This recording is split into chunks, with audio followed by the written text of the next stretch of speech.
Hello there, you are listening to The Screen Queen, where you'll be finding your favorite movie or your favorite television show and learning something new. You'll just have to listen to find out. Here is your host, Samantha Parrish. Hello there, my little screenies. I hope everyone is having a fabulous day, no matter where you are in the world and what you're dealing with. So for this episode on The Screen Queen, I decided to go back into the history timelines that I go through on the show. I did it for Rambo, I did it for Cars, I did it for The Grinch, and now I'm doing it for an anime series. Yeah, it's been a hot minute since I've done an anime, so that's what also makes this a very interesting and special episode, because we're covering a vampire one. If you're an OG of the series, then you'll know that I'm not exactly amped on the vamps. There's only a handful of vampire characters or vampire series that I actually like, and Blood Plus is one of them. Not only was Blood Plus one of the first few animes that I got into, but it was one of the first vampire animes that I was introduced to. And then I found out that there was more to the story when there was other installments, and when you have to look at all of this together, it's wild. Now that things are about 20 years old, they're considered, retro, so technically I'm retro and this is retro. It's still a weird feeling that it's sinking in for me. But then having to also see that everything right there is 26 years for this series and how it exists with horror culture, Japanese culture, it is fascinating. And after having all of this in my love and life as a film buff, anime fan, and now I finally get to share its history. So here we go. So for those that are unfamiliar with anime or this specific anime title, we're going to be going through the 3 different parts of the Blood series, is what I call it. There's Blood the Last Vampire, Blood Plus, and then Blood C. We're starting out with the first Blood the Last Vampire that came out in 2000. Now, Blood the Last Vampire came out in 2000, and this follows the story of Saya, where she goes with her handlers, David and Lewis, the Yokota Air Base, to fight these creatures called chiropterans, which literally translates to bat in Japanese. So it's very easy to see why there's vampiric elements to this story. And unfortunately, while Saya is, just doing her job, there is a nurse that ends up in the slew of all this slaughter. And now Saya has to basically make sure that nothing happens to this nurse that's not supposed to know about chiropterans, because, the truth is out there. But this one was directed by Hiroyuki Kitakubo, and it was written by Kenji Kamiyama. Now, eventually this spawned, but eventually this got into the hands of a man named Benko Tamaoki. Now, I mentioned his name to you for a reason, because he's the reason why Blood changed after that, in my opinion. There is a sequel that came out to Blood the Last Vampire. Now, there are pieces of Blood the Last Vampire that would eventually go into Blood Plus, but this standalone sequel that is very small for what it is, only 7 chapters, 8 chapters last I remembered, and it packs a punch, guys. But what's funny is that this isn't referenced a whole lot like I thought it would have. When I read it at 17 years old, 1, I wasn't prepared, and 2, this is a version that I had to compare to Blood Plus, where I could see where the inspiration would come from, but this was still a very different version than the Saya that was in the movie, and then the Saya that eventually gets remade. But this is the definitive version that would eventually spawn into the future, especially with some of the different things that kind of come together. So if you take the movie and take this manga, it really pushes things forward to happen for Blood Plus. But man, what a fucking story it is. Benko Tamaoki's version is probably the perfectly grittiest story I've ever seen depicted. When I think of horror, now I don't think things look clean or pristine. Everyone looks greasy and grungy, and their eyes are really big and psychopathic or murderous. It feels very reminiscent of like any of the Junji Ito characters, that even the normal ones look like they're up to no good. So whereas Bloodlust Vampire was set in 1966, this is set 39 years after the events of the movie, and now there's another den of chiropterans. So they gotta send Saya in to go find not just the chiropterans, but her twin sister. Dun, dun, dun. Yeah, this is probably one of the only times I think that sibling twist actually worked, because wow. But this version also explores more of Saya's relationship with the government and how she feels very used, and this is also where Maya comes in, being a virtual opposite of Saya, where she does live a very violent lifestyle that is not dictated by protecting humans. I also have to point out that this version doesn't have any good people, but they're not all villains. There's no exactly redeemable people. Saya herself, I would also say, isn't exactly a antagonist, but she's not exactly a protagonist, where she kind of lies in the middle, almost as an anti-hero, still trying to figure out which side she wants to be on, if it's not the government and if it's not Maya's. It is insane the amount of violence that you get in every chapter. Some of it you see, and some of it is just the hinted moments. This is a manga that really shows its story by what it can show you and what it doesn't have to show you. There are very rarely storytellers that know how to do that just right. I would say if you want to write horror, this sequel to Bloodlust Vampire is like the perfect gory Bible to use. So around 2005, all that hard work pays off to be getting the reboot called Blood Plus.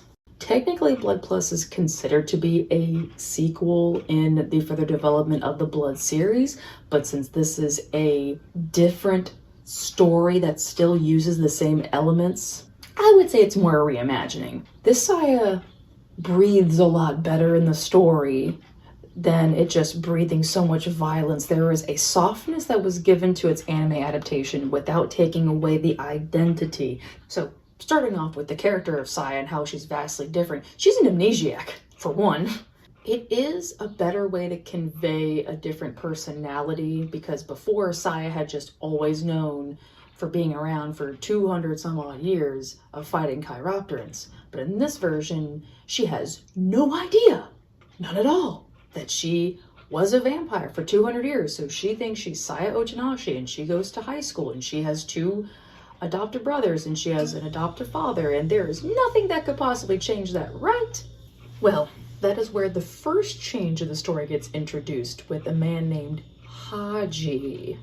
So we got a little bit of a, romantic thing going on for this version of Saya. Oh, just in time for Valentine's Day, look at that. Anyway, and unfortunately, as the chiropterans are coming closer, Saya must be awoken to what she is.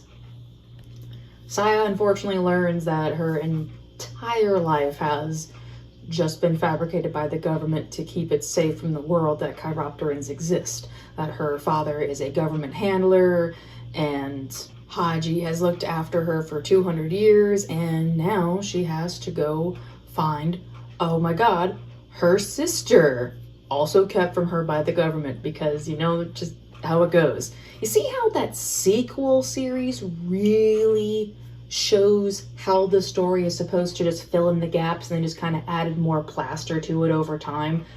Yeah, like I said, if it was not for that sequel, we probably would not have this version. I feel that this Saya doesn't take away from the other Saya, because we wouldn't be here if it wasn't for the other one to pave the way. This is definitely more of a softer version of Saya, but that's the thing about characterizations, that you do get to see how will this amnesiac 17-year-old girl find out that she is this vampire and has to fight evil and her sister. And the way that they make this whole story, it is truly some of the best anime writing that I have seen. The way Saya grows over the course of the story is quite amazing. It's almost like night and day, that she ends up fulfilling her destiny, almost reminiscing the first Saya we got introduced to that was cold-hearted and cut off from everything. And this one went from plucky and crying about everything to doing what needs to be right and not making an indecisive decision. She knows what has to be done. She's seen enough violence and had enough loss to know what her purpose is. That is a hard road to have to go to when you need to be the one in charge of a destiny. And when you have a character like Saya, you do get everything like that fulfilled to know what is her journey going to be like till the end. But something else about this series to gush about? Hans Zimmer. Yeah, I would have never thought in a million years, especially when I became a film buff at 17, that I'd see one of the most popular composers that has done virtually almost every single popular movie you can think of, from The Lion King, Pirates of the Caribbean, Interstellar, and just decided to casually drop in an anime and make this amazing soundtrack that is so gutted and goated it hurts. I dare you to listen to that soundtrack and try to not feel something. It is one of, an easily composed thing, but it fits the ambiance. I don't know why Hans Zimmer said yes, but I'm so glad he did say yes to this anime. Now, I want to give a more elaborate section on Haji. Because Haji, I feel, is one of the reasons why Blood Plus works. There's a lot of reasons why Blood Plus works, and I could write a whole 500-page document about it, but Haji would be the first of my whole thesis. It provides the story with the perfect amount of understanding as to why the amnesiac thing makes sense, and that there would be someone who would know what's going on besides the government. It's a much better plot line than that having to be the basis. But Haji also provides some of the strongest romance that I have ever seen. I mean, I always say, oh, it's a Gomez, in a world of a Gomez, but listen here, Gomez and Haji, let's just say they should be bowling buddies for how good they are to their ladies. Haji don't have to do much. He didn't even have to say much. He is a quiet, romantic, important character. There's a seriousness to his whole devotion to Saya that can go through eons and decades. It is truly a decade. It is truly a millennium relationship every lifetime. Haji is like the perfect character epitome of that one line that Daniel Day-Lewis says in Last of the Mohicans to Madeline Stove, "I will find you." But I don't know. Could Daniel find Madeline in almost a bunch of lifetimes in a millennium? I don't think so. Anyway, Haji is one of the most underrated male leads that doesn't exactly distract the storyline, doesn't deprive the storyline. Sometimes it can be almost unnecessary, but you get characters like Haji that fit the story well, and they're a welcomed Daryl Dixon to a new series. But also the creation of Haji leads for the stronger development to introduce Saya's sister, Diva. Yeah, not Maya this time. When it came to remaking the story behind Saya's sister, that's definitely not Maya this time. Diva is definitely the Ramesses to Saya's Moses. The sibling route can always go different ways in storylines, but you do feel the amount of time that these two sisters have spent in the dark and constantly on different sides. When she was first introduced as Maya, I mean, there was some intrigue to her, but at the end of the day, she was just someone that wanted to unleash the monsters. In this one, you get to know why she specifically was in the dark all along, while Saya, well, got to be in the light. Diva preaches about this unfairness that she puts into an effect that not only goes after Saya, but goes after everybody, for the way that she was made to be just an experiment to live in the dark, while her sister got to do whatever and go about life, and nothing seemed to be fair. And as much as she wished for her sister to come to her side and see that things are much better when you're in a world that's not against you, and unfortunately the penitence and her actions, it's way worse than the last. whenever she has to be that bitch to get a point across. And that includes taking away people from Saya, that includes taking away human lives. It doesn't matter. She's a perfectly vile but also sympathetic villain. But besides getting a boyfriend and a much upgraded villain, the rest of the characters are very amazing. You can't not fall in love or like the characters in here, from Saya's brothers Riku and Kai, her father George, David, Lewis, everybody. Solomon, even some of Diva's dudes are pretty grand characters and much needed. When you look at the beginning of Blood the Last Vampire, you're only living off of Saya, whatever variation of the sister that you get, Lewis and David. That's pretty much like a Incredible Hulk cast, and now you have an entire group full of people. But funny enough, in the manga, that fared differently. In the manga, the main characters lived, whereas in the anime, some of them died, and I will keep it absolutely spoiler-free because that is way too traumatic to have to get into in this episode, and that's for your own risk at your heart. Some of the villains also had different outcomes, and in a way, I feel like they both work.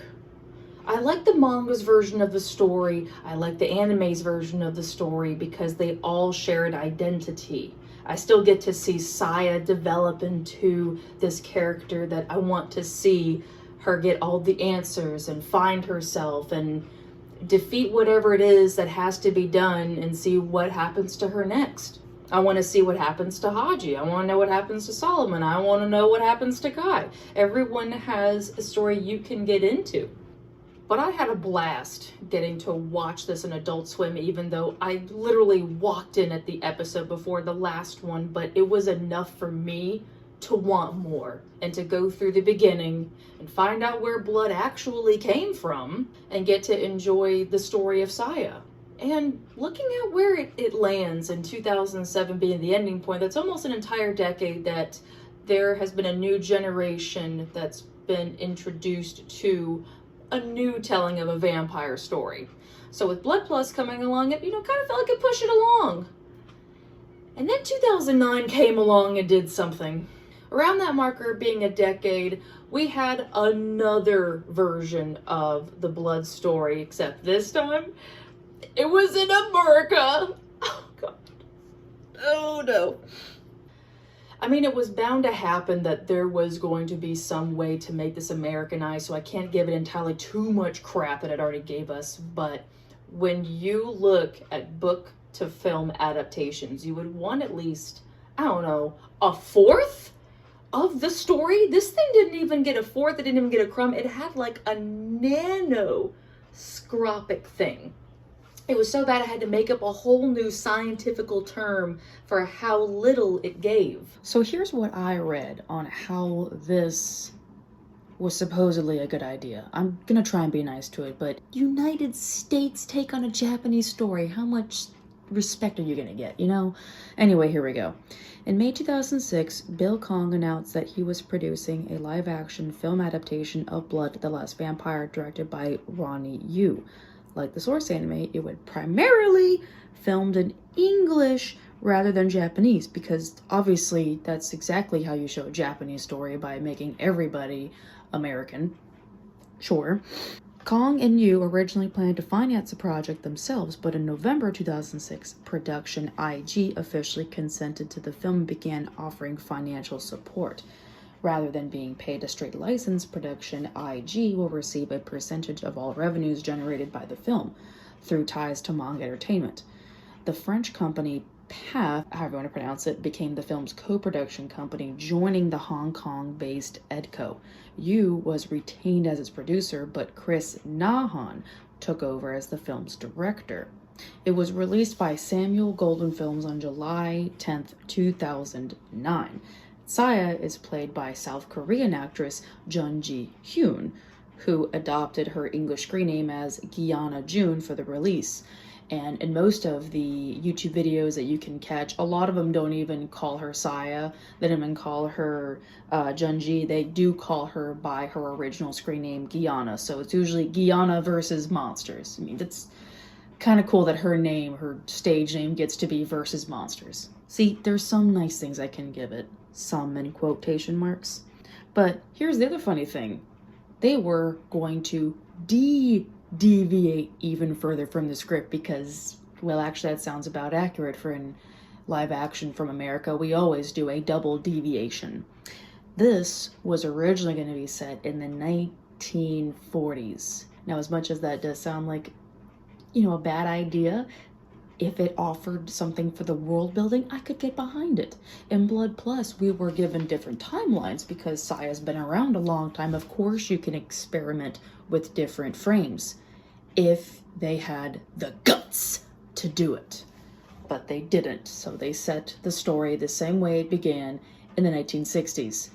At least they got something right. Something, if you count playing the war song just to put yourself in the 1960s, then sure, yes, we're in the 1960s. But nonetheless, the rest of the story for Bloodlust Vampire is, it's not exactly something fresh or new. Saya has to protect an American student. An American student named Alice McKee. I mean, does that just sound the most Americanist American name that could ever America? Oh my God. But unfortunately, the rest of the story, it doesn't even have anything from that original story from the movie. There's no nurse, there's no Lewis, there's no David. You're just following her saving this screaming blonde girl. That's it. That sounds like a lot of horror films, to be honest. You have Saya, you have the government agents, whatever stuffed shirt you just put for an actor, and you just basically follow Saya around. That's pretty much it. This doesn't have to do with the nurse like in the movie. It doesn't have anything to do with Maya, even. No, this is no source material looked like it went into this. Not even the real monster that's been talked about. The chiropterans are now called Onijin. For a series that made vampiric terms so you could get this was a vampire series, but I haven't used the word vampire, you can't use that with a word like Onijin that has meanings of demonic or demon. Vampire is nowhere in those terms. Maybe in some other ways, of course, but not here when this is its own specific world building. So they couldn't even build into the world that was already practically gift wrapped to them. Walking Dead was able to use Walker instead of zombies, and you got the gist that it was the zombie world. Well, I can't get the gist that this has anything to do with vampires. Even the CGI schlockfest of what they were attempting to put across didn't even get to even that microscopic term of what the gore was like in both. This could have really helped a generation see what's been going on with Japanese horror in the last decade, from where the beginning of the series began in 2000 and doing that in 2009. It kind of feels like Blood Plus was the only good middle marker you had that was going to keep everything going. Then there was something else that kept it going, and that's Blood Sea. So I have to say that I never got into Blood Sea. I tried it for the life of me. I loved Blood Plus. I was scarred forever from Blood the Last Vampire, but I was okay with it. Blood Sea did nothing for me. I was so surprised. And then I wasn't. Because then I heard a lot of my other friends said that they also couldn't really get into it. They got into Blood Plus because, they're my fellow millennials. But there was just no connection with this new variation of the Saya story. So, with the story of Saya continuing in Blood Sea, Saya is now Saya Kisaragi, who is a somewhat just normal teenager, just how most of the stories start out with, an immortal warrior. Makes total sense. But in this version of Saya, she's more small town girl, more embedded. She's a shrine maiden to a country town, but in reality, she's a swordswoman told by her father that she's got to go fight the Elder Barons. So, Chiropteran's gone again, but as her battles are continuing and she keeps losing people, she's starting to wonder, something's really wrong here. I wonder what this is. So she goes to discover the truth about herself and what's going on with the town and her friends. It's one of those, all is not what it appears to be, but this is where we're at. This is what they wanted. This is what they pitched. This is what they got. But funny enough, the strangest thing about it isn't the story itself being remade, but who was in charge of the story being remade. Now, Clamp was the one that was behind the production for Blood Sea, which is good and bad, but mostly weird. Now, Clamp is a company that has done some of the most beautiful animes that you've ever seen, from Tsubasa, XX-holic, but there's also a running joke that if you're having a bad day, just remind yourself that you are not a character animated in Clamp for how tall and lanky they are. They have a very unique style, which is good for them. It's very whimsical and beautiful, but this isn't a series that's whimsical and beautiful, which doesn't fit in with it and sets it off. The way Saya Kisaragi looks, it's not the Saya that I would want to see. If it was going to be a different version, then it would follow kind of more or less some of the same. I mean, when you look at the design for Saya in the beginning, where she was just kind of a basic Japanese girl with braids in a suit because it's all you needed. And then even Sayo Tanashi and her different variants of outfits depended on her level of maturity in the story. This one just goes to school, and she just kind of looks like another Clamp character, to be honest. The design, it doesn't really speak to me and didn't speak to others, and the way that the rest of the series was animated, the style of Clamp just sets it off, and not in a good way. It's sort of like when you find out that a director that's good at other things is going to be in production for something that's out of their genre or out of their reign, and you wonder what it looks like, and sometimes it's like this. Which is still so strange to me because it's a company that has done supernatural and horror, but this just didn't really match. But I thought, let's not get ahead of it. Let's try to give it the good old college try. But after the first chapter, I wasn't into it, and I had to wait till the end of the first volume to get a monster alert where everything felt like it was that off-screen heist from Reservoir Dogs. Like, can you give me the gore? I didn't thought I'd ask for it. Well, asked and delivered, it did happen. So I wasn't sure if I really wanted to even watch Blood Sea, but in fairness, it makes sense, but in sanity, I wasn't sure if I could do it because it has been mixed. And I haven't forgotten about the introduction that I had to Blood Sea, where it had a very bizarre way of its storytelling. So my friend Natalie convinced me to just watch the last episode to see where everyone was talking about why it's mixed. And yeah, I could see where she was coming from. So without giving too many spoilers away, the ending of Blood Sea is kind of where it is the most memorable, with the many different plot twists, but most notably the bunny gore scene. And that is where I think a lot of people are going to know what I'm talking about. There's so many anime top 10 lists that I've seen where Blood Sea has always been mentioned. This is why I still know about Blood Sea, because this is the top tier of gore, unfortunately, in a mixed census. On one way, the finale with the overdose of gore works, because if you have to keep progressing in a series, you have to outdo the predecessor. And by all means, I think it does. You go big or you go home, and this just was the way that they played out how they wanted the horror to progress. It's a rough one, but yeah, that's why it makes number one in most of the lists I see. And having to see how that scene played out in the entire of the last episode that I watched with my friend Natalie, It felt both unnecessary and very overdone. I think the ending of Blood-C can just be summed up to everything in the kitchen sink got thrown into that.